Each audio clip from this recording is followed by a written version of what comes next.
Hi everybody, this is Arkady Frekhtman, a New York City personal injury trial attorney, and I'm coming to you today with Last Week Tonight, where we answer your questions and we talk about your comments. It's all about you, the viewer, on this episode.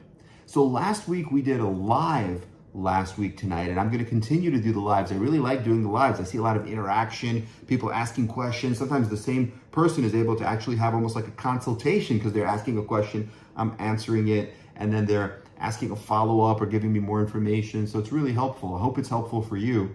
But I also wanted to, not ignore your comments. And if I'm doing the live, then I can't also be answering your comments, your written comments. So I thought I'd do this video and look at some of the most recent written comments and do a Last Week Tonight about that. So let's see, here's a comment just from an hour ago, and it says, "Splendid, magnificent video, and we continue to appreciate all you do to make us aware of our rights when we have personal injuries that may involve permanent injuries. Attorney." So thank you. Yeah, thank you for saying that. Thank you for watching. Thank you for, I'm glad that it's helping. Let us know what topics you want to see. Just drop it in the comment if you want to see a topic about something that we haven't talked about. I'm happy to do a video about it. I'm actually going to be planning and doing like content creation and mapping out ideas for videos. So I'm happy to do that. And then Shakina says, "Awesome. Thank you again. Thank you for watching. And thank you for commenting and engaging with us. That's always very, very, very helpful, and I'm glad that people like it." And then Notarant says, "Shouldn't Timberland," and he's commenting on the video, $3.5 million opening statement. That was the trial we did in late July that ended like at the beginning of August, where we got 3.5 million on a slip and fall. And he's saying, "Shouldn't Timberland be cutting you guys a check as well? Their boots are designed for such weather conditions. I'm no lawyer, but maybe I'm thinking like one, not you, Mr. Frekhtman." Yeah, I mean, Timberland, it would have to be, to sue someone like that, like a manufacturer of a boot like Timberland, you would have to show a product liability, which is a difficult kind of claim. You would have to show almost like a design defect, that either there was something wrong with that particular boot, like a manufacturing defect, right? Or a design defect, meaning that all boots that are put out in that year, or all boots that are put out by the factory were all designed defectively and that they would slip on ice. But, boots, I'm not sure, boots kind of like, I don't think they say, they're designed for weather, but there's no boot that's gonna prevent you from slipping on ice. So that would be tough to prove. And so we didn't sue Timberland. But yeah, you would have to also show that the fall was because of the boot. So then you get into a little bit of a sticky situation, because if it's because of the boot, then is it also because of the ice or because of the staircase being, slippery? And then what if a juror says, well, it's going to be one or the other. So, okay, I'll give you the boot, but then I'm not going to give you the underlying case. So it gets a little tricky, but yeah, thank you though for asking that. That's a smart question. See, people putting their thinking caps on. People are starting to think. And actually he says, "I thought I unlocked something for you. You give us gold, and it's only right to try and give back." Yeah, absolutely. No, thank you. Thank you. Keep it coming. I love the comments. Absolutely. And then Earth Time is talking about a video. "Why do insurance companies offer low settlements in personal injury cases?" And they're saying, what do you mean by low? What's considered a low dollar amount? Yeah, that's a good question. Well, I think it would depend on the case, right? We would have to know how the incident happened, and we would have to know what the injuries are. So for example, if there was a rear end with a truck and the truck has $20 million in insurance and the person suffered a traumatic brain injury where they're slurring their speech, they have memory loss, and then the offer was coming in at like $50,000, that would be really low, right? Because a traumatic brain injury probably should be worth many millions of dollars. So that would be an example. But otherwise, it's hard to quantify because, on the flip side, if somebody got hit with, like, let's say a car, but that car only had $25,000 in insurance, and then, they offered, and then the person didn't really treat. They didn't even go for 3 months of therapy. They went for like 2 months, and they stopped treating, and then, their MRIs are largely normal. And for whatever reason, the medical records get sent to the adjuster, the attorney gets on the phone, and the adjuster offers them $10,000. Well, $10,000 is low, but it's not really low for that case, right? Because that case in New York, you have to treat for at least 90 days, 3 months. So if the person didn't even meet the minimal threshold, if you filed a lawsuit in that case, the case would just get dismissed. So in that case, 10,000 is actually a lot, right? It just depends on all the facts and circumstances. That's a good question. Okay, let's see what other questions we have. Here's a question from Renee, and she says, I had a personal injury in 2016 where I had to have anterior fusion. I had no problems after that. I had an accident coming down the apartment complex that I used to live in, and I'd have posterior cervical laminectomy. The liability is there. The stairs I was going down to go to work, I slipped and I didn't fall completely. How hard is this case going to be? The recent accident, 2023, and my whole life changed. Yeah, I mean, I think I responded in writing saying that it's better to text me, then we could set up a consult call, maybe talk about it. It's hard for me to say, just based on the text. I don't know if I'm understanding the text completely, but from what I understand, there was a personal injury in 2016 with a fusion, and there were no problems after that. And then coming down these apartment stairs, there was another surgery, a cervical laminectomy, and the liability is there. So I guess that means the liability is strong.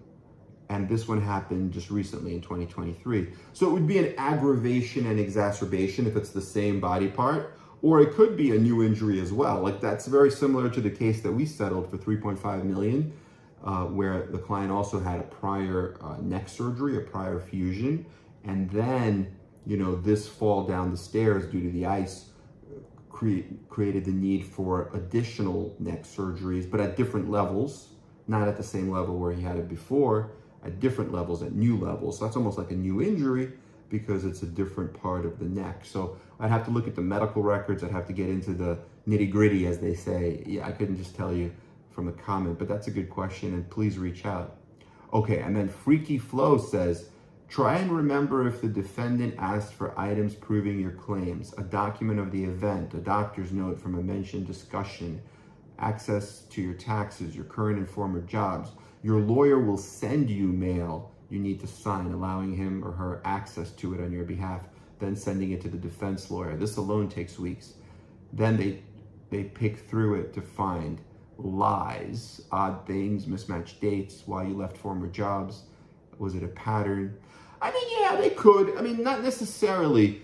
Not necessarily. It doesn't have to be like that. I mean, your lawyer won't be looking through it like that. Your lawyer will be helping you. It'll be your advocate. It'll be your guide. If your lawyer is doing that to you, then maybe you have the wrong lawyer. But yeah, the defense, the insurance company may be picking through it like that. But it's up to your lawyer to give them what will support the case. And if something is not going to support the case, or if something's going to hurt the case, then you can withdraw a certain claim or give them certain information. I mean, obviously, some things you have to give them. If you're filing a lost wages claim and you're claiming that you were not able to work because of your injuries, then they will be entitled to your tax returns. So you can't, certain things they're just entitled to by law, but otherwise you can construct and build the case almost like you're building a house and build it the best way.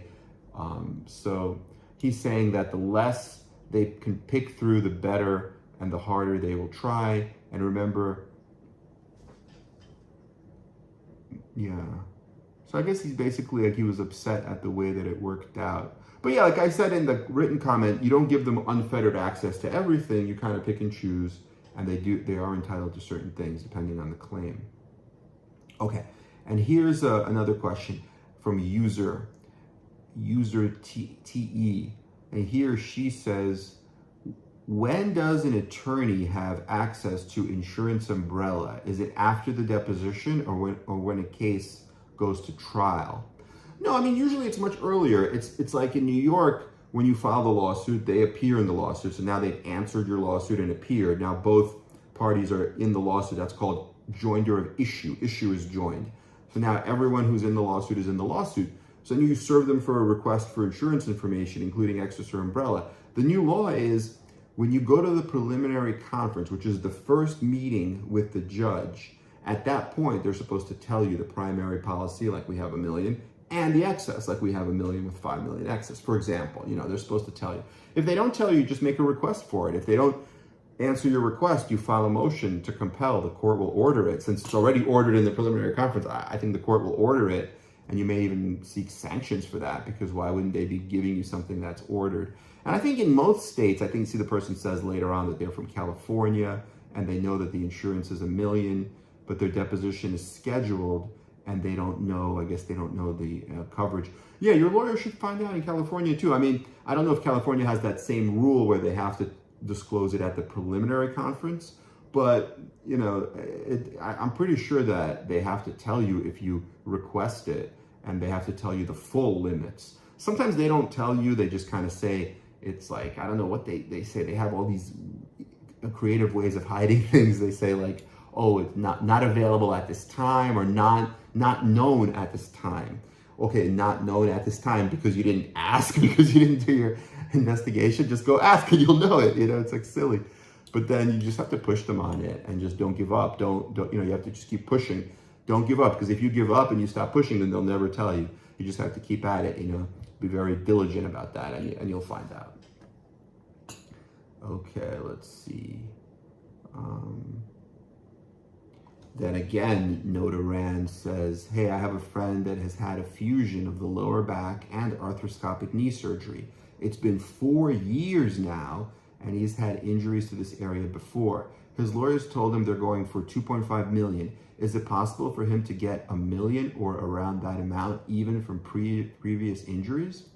Yeah, I mean, definitely it's possible. Remember, you're not getting the money for the previous injuries. You had the previous injuries, but I'm assuming that the previous injuries were made worse by this crash, right? That's what you're getting the money for. Now, the fact that you had previous injuries just means that you're more vulnerable, right? You're more likely to get hurt. If you didn't have any prior injuries and you're like super strong and you're like a bodybuilder and you have your perfect physique, no injuries, well then that same car hits you or you fall, that same fall, but you don't get as hurt as somebody who's more vulnerable, right? If somebody had that previous injury, now they fall or they get hit by the car and they get much more hurt because they're already injured, right? And you take your plaintiff as you find them. It's known as the Eggshell rule, the Eggshell plaintiff, meaning that, let's say you hit somebody who's, like I said, like a real like bodybuilder, right? They're not gonna get hurt. But if that same car hits an octogenarian, somebody in their 80s who's like, you know, has a really fragile skull, they might fall over, skull hits the ground,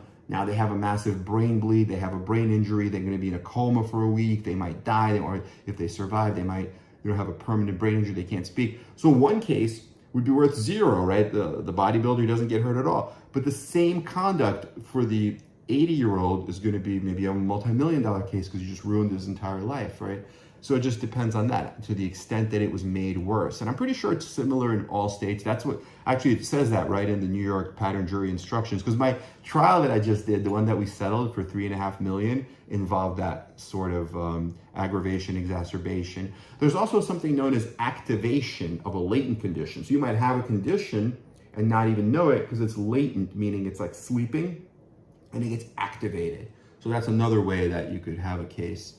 And then there's there's a few different ways. There's also something known as precipitation, something that precipitated. I mean, the legal terminology sometimes is a little confusing, but you have to kind of like do a little bit of a deep dive and read the case law and see how they're applying the legal terminology in other cases, precedents, and then you could figure it out and you could bring the case that's applicable to you. But usually it's aggravation, exacerbation, activation of a latent condition, precipitation. There might be some others, but I mean, most people, if you think about it, have some sort of condition, right? No one has perfect health.